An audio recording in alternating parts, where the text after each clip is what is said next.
معزز سامعین کرام، آپ سن رہے ہیں دیار اردو چینل پر عبداللہ حسین کا ناول نادار لوگ۔ صوبیدار میجر ریٹائرڈ جہان خان ان پڑھ تھا۔ اس کے بیٹے عالم جہاں نے 8ویں درجے تک تعلیم حاصل کی تھی۔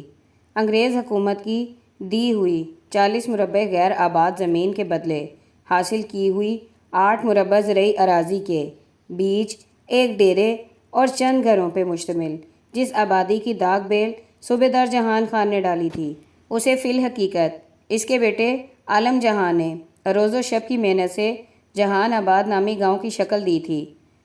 صوبیدار جہان خان اپنی زیادہ تر ذہنی اور جسمانی قوت جنگی مہمات میں صرف کر چکا تھا۔ جب اسے زندگی میں آرام کا موقع ملا تو مزاروں کے 2-4 کنبوں کی مدد سے بامشکل 1/3 رقبے پر کاشت شروع کروا کے اس پر قناعت کر کے بیٹھا رہا۔ عالم جہاں جب جوان ہوا تو اس نے زمینداری کا کاروبار اپنے ہاتھ میں لے لیا۔ مزید مزارے لا کر آباد کرنے کے بعد وہ 1 سال کے اندر تمام تر اراضی کو زیر کاشت لے آیا۔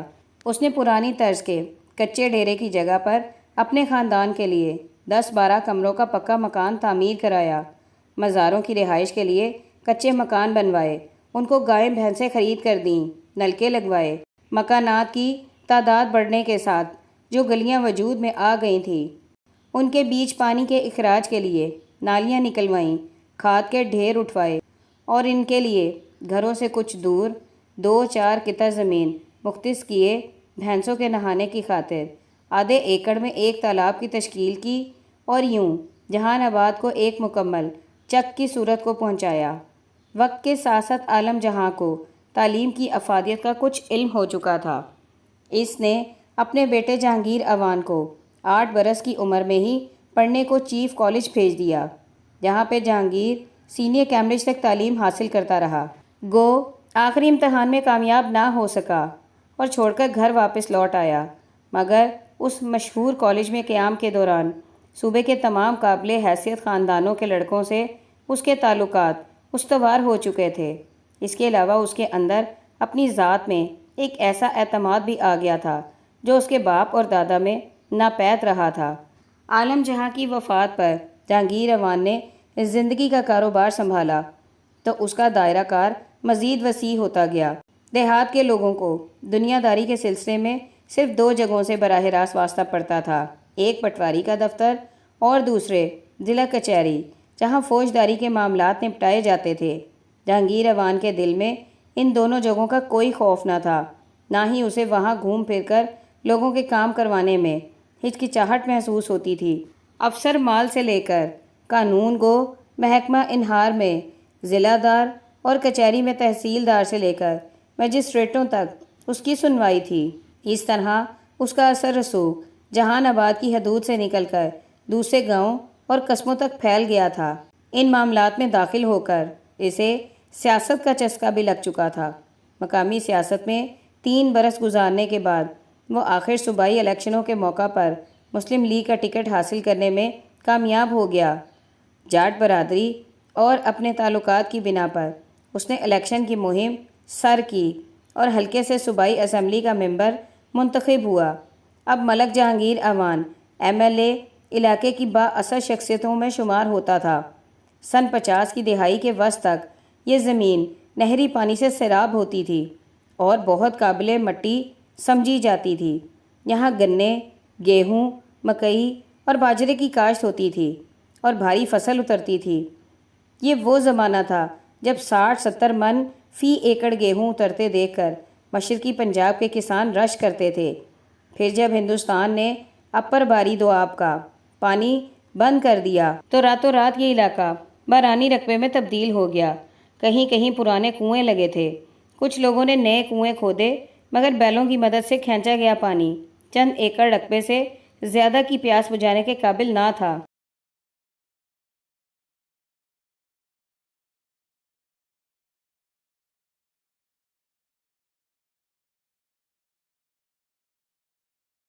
دیکھتے ہی دیکھتے سرزمین کا نقشہ بدل گیا۔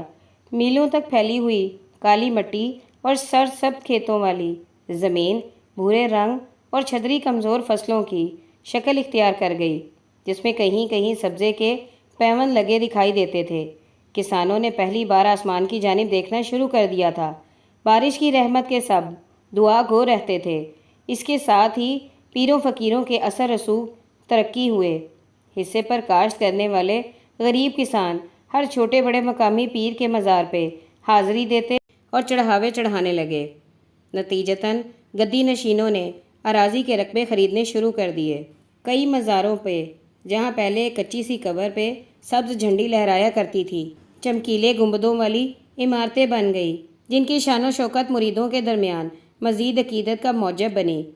ملک جہانگیر نے سن 47 کے بٹوارے کے ساتھ ہی اپنے لیے 2 فائدہ مند کام کیے۔ ایک تو اس نے ملک فلک شیر ری ہیبلیٹیشن کمیشنز کی مدد سے سکھوں کے چھوڑے ہوئے چھوٹے بڑے رقبوں پر قبضہ حاصل کر لیا۔ علاوہ اس کے مقامی مہاجروں کے کوچ سے بیشتر ان کے پاس گروی شدہ اراضیوں کے کاغذات اونی پونی قیمت ادا کر کے ہتھیا لیے اور کچھ دیگر افسران کی معاونت سے کچھ دھونس دھاندلی کے ذریعے رجسٹریاں کرا کے انہیں اپنی قانونی ملکیت کی حیثیت دلوا لی۔ اس طرح وہ اپنی زمینداری کو 8 سے 10 اور 10 سے 19 مربوں تک پھیلانے میں کامیاب ہو گیا۔ دوسرے اس نے لوئر باری دوآب کا پانی رکنے کے ساتھ حکومت سے قرضے حاصل کر کے ٹیوب ویل لگوانے اور ٹریکٹر خرید کر مشینی کاشت شروع کر دی تھی۔ گاؤں کے باہر اس نے اپنے لیے ایک وسیع و عریض پکا ڈیرا تعمیر کروا لیا تھا، جہاں پہ وہ اب جم کر بیٹھ گیا اور اپنے علاقے کی نگہداشت کرنے لگا تھا۔ جب جہانگیر کا منشی اعجاز کے لیے بلاوے کا پیغام لے کر شجاع آباد پہنچا، اس وقت سورج سر پر تھا اور اعجاز صبح کا نکلا ابھی شہر سے لوٹا تھا۔ وہ کھانا کھانے بیٹھ گیا۔ ملک جہانگیر نے ٹھیکے والوں سے بات کی ہوگی، سکینہ نے خیال دوڑایا۔ اس سے کس نے کہا ہے؟ شاید ابے نے کہا ہو۔ چاچے کو کس نے کہا؟ بیچ میں ٹانگ اڑائے اعجاز نے نوالا چباتے ہوئے سوال کیا۔ میں نے بات کی تھی۔ تو کیوں دخل دیتی ہے خام خواہ؟ میں خود ٹھیکے والوں سے بات کر لوں گا۔ کر لوں گا۔ کب کر لو گے؟ ادھر تنخواہ گئی، ادھر 2 بلونگڑے آ گئے۔ ان کا بھی کوئی خیال ہے کہ نہیں؟ دخل نہ دوں تو کیا کروں؟ روز سویرے شہر چلے جاتے ہو، خفت خواری کر کے واپس آ جاتے ہو، اللہ جانے کس کس کو ملتے رہتے ہو۔ وہی یار دوست جنہوں نے نوکری گنوائی ہے یا کوئی نئے بن گئے ہیں۔ دخل نہ دوں میری کیا حیثیت ہے؟ ایک ٹوٹنے کو ایک تھن سے لٹکایا ہے، دوسرے کو دوسرے تھن سے۔ نہ دن کو چین نہ رات کو آرام۔ دودھ تو تیرا بکری کی طرح نکلتا ہے۔ اعجاز ہنس کر بولا۔ ٹوٹنے نہ پئیں تو تیری شلوار بھی گیلی ہو جائے۔ سوکھی شلوار میں مجھے کیا انعام ملتا ہے جو گیلی سے نقصان ہو جائے گا؟ سکینہ تیزی سے بولی۔ اعجاز کو احساس تھا کہ بچے 2.5 ماہ کے ہو چلے ہیں اور وہ سکینہ کے نزدیک تک نہ گیا تھا۔ وہ خاموشی سے سر جھکا کر کھانا کھاتا رہا اور پھر اپنی نئی سائیکل پر سوار ہو کر جہان آباد کو روانہ ہو گیا۔ ایک وقت تھا کہ جہانگیر کے ڈیرے پر علاقے کے لوگوں کا ہجوم رہتا تھا، پھر مارشل لا لگ گیا تو ضرورت مندوں کی آمد و رفت کم ہو گئی۔ اب جو وقت گزر رہا تھا اور ماحول میں کچھ نہ کچھ آزادی آتی جا رہی تھی۔ سیاستدان پینترے بدل کر اپنے چولہے گرم کرنے میں مصروف ہو گئے تھے۔ گو کانسٹیٹیوشن یا الیکشن کے بارے میں ابھی کوئی ذکر نہ ہو رہا تھا۔ اعجاز جب پہنچا تو ڈیرے کے احاطے میں 15-20 آدمی 3 مختلف ٹولیوں میں چارپائیوں پہ بیٹھے حقے گڑگڑا رہے تھے اور کسانوں کے دھیمے سست لہجے میں باتیں کر رہے تھے۔ پیچھے متعدد کمرے ایک قطار میں بنے تھے۔ ایک کمرے میں جہانگیر کا دفتر تھا، جہاں اس کا ایک زمینوں کا منشی اور ایک سیاسی منشی بیٹھتے تھے۔ سامنے کے 3 کمرے جہانگیر نے اپنے لیے رکھے ہوئے تھے، جہاں وہ آنے والوں سے ملاقاتیں کرتا تھا۔ 2-3 کمرے مہمان خانے کے لیے مخصوص تھے۔ اعجاز کی اس کے ساتھ ملاقات گو دوستی کی حد تک نہ تھی، مگر جب بھی انتخابات وغیرہ کے دوران ضرورت پڑی، اعجاز نے برادری کے فرد ہونے کی حیثیت سے اس کی مدد کی تھی۔ اعجاز نے کمرے میں قدم رکھا تو جہانگیر صوفے پر 4 آدمیوں کے ہمراہ بیٹھا تھا۔ چاروں کے لباس سے ظاہر ہوتا تھا کہ وہ علاقے کے معتبر لوگ ہیں۔ 5 آدمی سر جوڑے نیچی آواز میں کوئی گہری گفتگو کر رہے تھے۔ اعجاز کی آمد پر پانچوں نے سر اٹھا کر ایسے اسے دیکھا گویا وہ ان کی محفل میں مخل ہوا ہو۔ پھر جہانگیر نے سر ہلا کر سلام کا جواب دیا اور کچھ بولے بغیر ہاتھ اٹھا کر اسے بیٹھنے کا اشارہ کیا۔ اعجاز دوسری دیوار کے ساتھ بچھی کرسیوں میں سب سے آخر والی کرسی پر جا کر بیٹھ گیا۔ پانچوں آدمی دوبارہ سرگوشیوں میں باتیں کرنے لگے۔ اعجاز یہ کمرہ پہلے دیکھ چکا تھا۔ دروازے میں داخل ہوتے ہی سامنے بڑی سی میز نظر آتی تھی جس کے پیچھے قیمتی قسم کی کرسی رکھی تھی۔ عقب کی دیوار پر چند فریم شدہ تصویریں لٹکی تھیں۔ ان کے درمیان سب سے بڑے سائز میں ایک تصویر تھی جس میں جہانگیر ایک سابقہ وزیر اعظم چودھری محمد علی کے ساتھ کھڑا تھا۔ تصویروں کے علاوہ الیکشنوں کے چند پوسٹر بھی دیوار پر ٹیپ کی مدد سے چپکائے گئے تھے۔ دائیں جانب وہ صوفہ سیٹ رکھا تھا جس پہ پانچوں آدمی بیٹھے تھے، جس کا اصل کپڑا سفید چادر کے ڈھیلے غلافوں سے ڈھکا ہوا تھا۔ بائیں دیوار کے ساتھ چند ملی جلی سیدھی پشت والی اور آرام دہ کرسیاں ایک قطار میں رکھی تھیں جن کا بیض کئی جگہ پہ مسلسل استعمال سے اکھڑ چکا تھا۔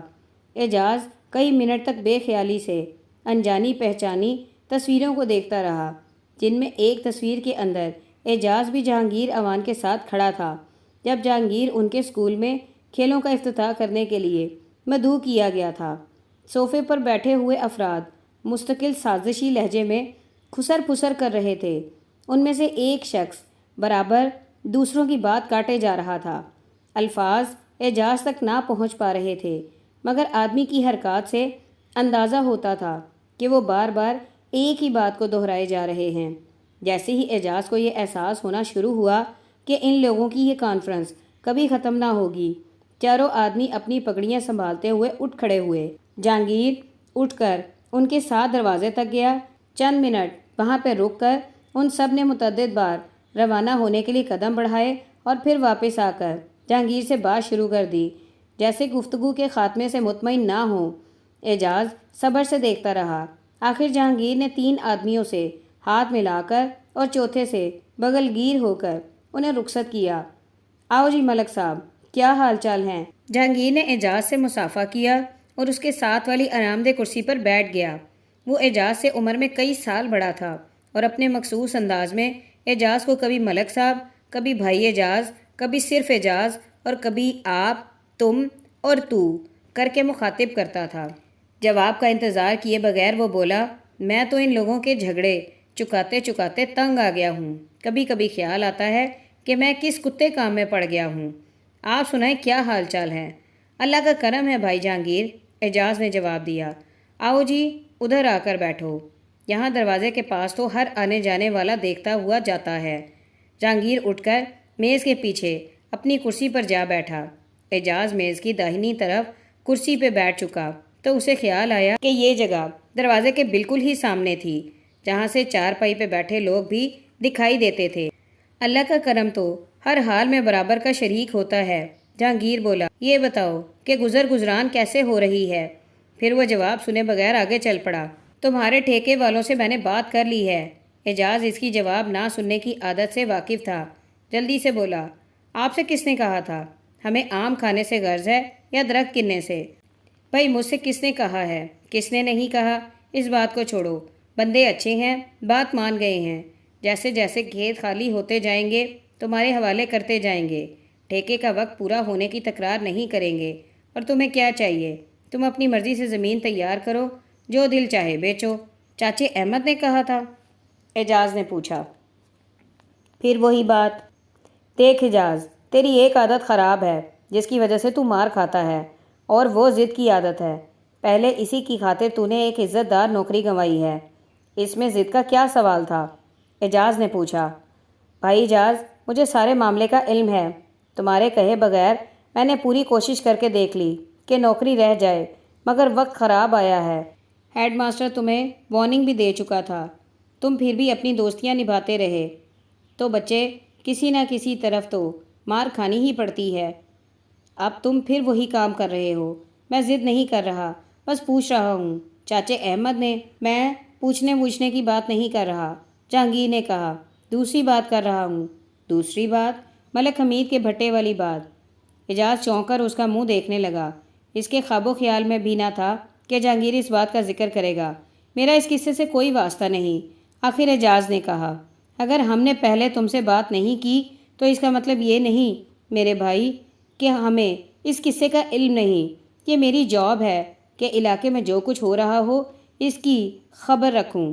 مغل پورے کا بشیر ارائیں ملک حمید کی مسلن کو نکال کر لے گیا ہے کہ نہیں، اس میں میرا کیا دخل ہے؟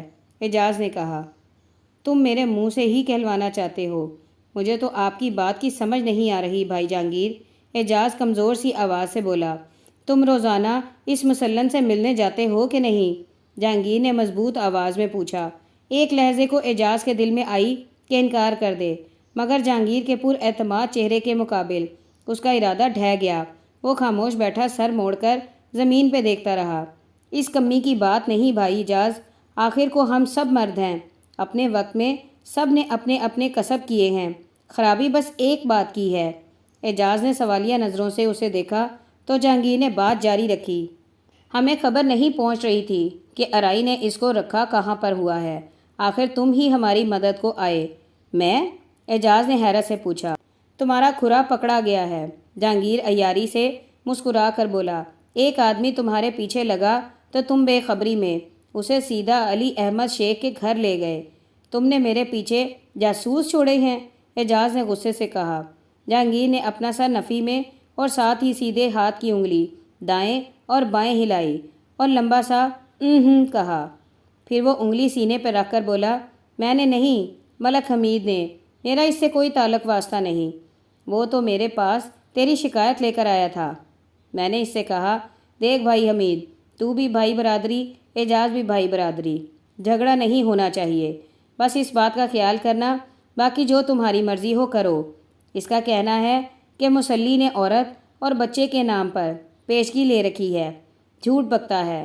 اعجاز اسی تیزی سے بولا، ملک رجب علی، خدا جنت نصیب کرے، شرم لحاظ والا آدمی تھا، لڑکے ذرا منہ زور ہیں، بھٹا شروع سے رجب علی کے لڑکوں کے ہاتھ میں ہے۔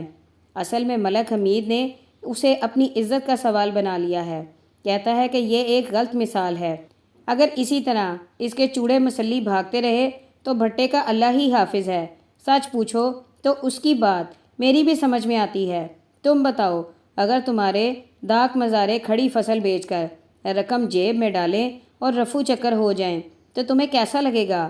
مگر میں نے کہا کہ میرا اس کے ساتھ کوئی تعلق واسطہ نہیں، بھٹے والے جانے یا مسلی جانے، میں تو تم سے دوسری بات کرنا چاہتا ہوں۔ اعجاز خاموشی سے اسے دیکھتا رہا۔ یہ بشیر ارائیں کا یار احمد علی شیخ، جہانگیر نے کہا، اس کے بارے میں تمہاری کیا معلومات ہیں؟ اب یہ طے ہو چکا تھا کہ اعجاز کنیز کو ملنے وہاں جاتا ہے، اس کے انکار، احتجاج یا غصے کی کوئی بنیاد نہ رہی تھی۔ اعجاز کو محسوس ہوا جیسے ایک بوجھ اس کے دل سے اتر گیا ہو۔ میری اس سے معمولی واقفیت ہے، اس نے کہا، میں تمہیں بتاتا ہوں، یہ جو شیخ بنا ہوا ہے یہ سب میراثی اور جلاہے ہیں، کوئی شیخ بن گیا ہے، کوئی انصاری، ارائیوں کو بھی اب جا کر عزت نصیب ہوئی ہے۔ یہ سبزیاں بیچنے والے ہمارے سامنے زمین پر بیٹھتے تھے۔ خیر یہ دوسری بات ہے، یہ احمد علی کسان کمیٹی کا سرگرم کا رکن ہے، یہ کہتے ہیں ہم کسانوں کے حقوق کے لیے جد و جہد کر رہے ہیں۔ یہ میراثی اور جلاہے کسانوں کے حقوق کو کیا جانے، کسان صرف جاٹ کی ذات ہوتی ہے۔ خیر یہ دوسری بات ہے، تمہیں پتہ ہے کہ یہ احمد علی نام نہاد کسان کمیٹی کا ورکر ہے، کبھی اس سے بات نہیں ہوئی مگر میں نے سنا ہوا ہے یہ ٹربل میکر ہے۔ سب ارائیں میراثی تمہارے دوست ٹربل میکر ہیں، مگر اب میں تمہیں ایک راز کی بات بتاتا ہوں، غور سے سنو، میں چاہتا ہوں کہ تم ان لوگوں کے ساتھ اپنا رابطہ قائم رکھو۔ اعجاز متجسس نظروں سے اسے دیکھتا رہا۔ ٹربل میکرز کی اپنی افادیت ہوتی ہے، زیادہ گھی شکر ہونے کی ضرورت نہیں، مگر اپنا رسوخ رکھو۔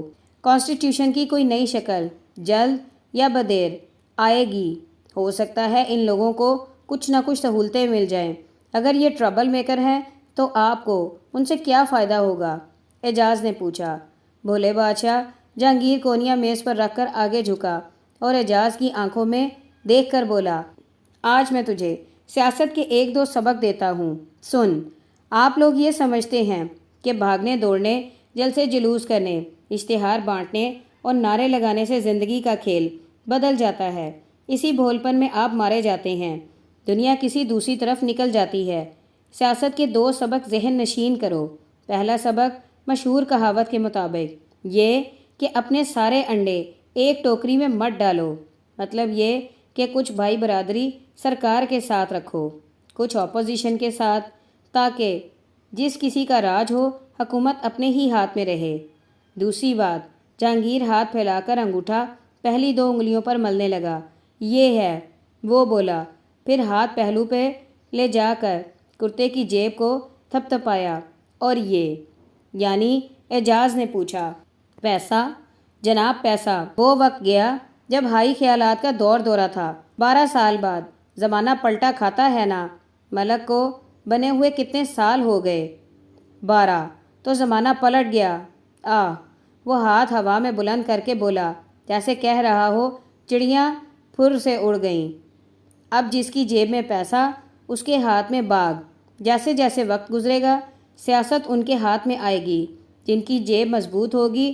پھر یہ تو آپ کو پتہ ہی ہے کہ پیسے سے پیسہ بنتا ہے۔ غریب لوگ ملک کی دولت میں اضافہ کس طرح کر سکتے ہیں؟ یہ کام صرف وہی کر سکتا ہے جسے دولت کمانے کا گر آتا ہے۔